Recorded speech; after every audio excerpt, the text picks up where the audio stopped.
Thank you so much, and thank you all for coming today. And I want to especially thank Acorn, who puts us in touch with the people who are affected by low wages in this province and has provided us with some stories about what it's like to live on wages less than $15 an hour.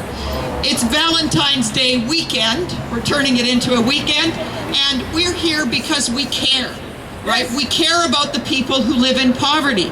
And we say in a province as rich as British Columbia, no one should live in poverty. We are the only province in Canada without a poverty reduction plan. And a really good first step in a more comprehensive poverty reduction plan would be to raise the minimum wage to $15 an hour. Hundreds of thousands of people in this province work full-time and live in poverty. And that's not good for anyone. It's definitely not good for the 1 in 5 children in this province who live in poverty. And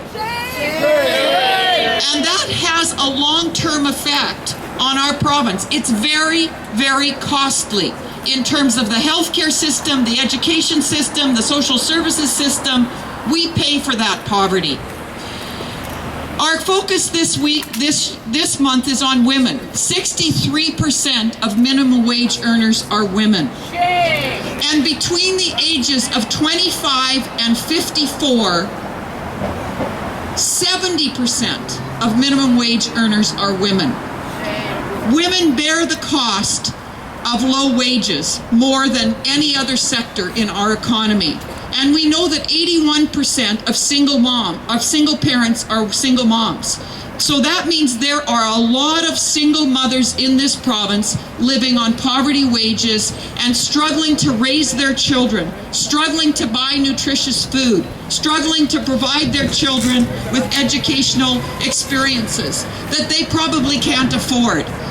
The other thing I want to say to the businesses who oppose raising the minimum wage, that raising the minimum wage is good for the economy. What do you think people do if their wage goes up from $10.25 to $15 an hour? They buy stuff in their community. They spend that money. They're not investing that money in stocks and bonds. They're spending it at the local grocery store to buy better and more nutritious food for their children.